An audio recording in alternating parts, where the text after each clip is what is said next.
c'è un frutto verde appeso al sole,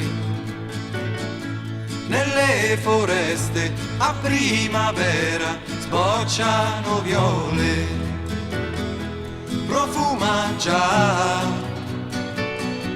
d'immensità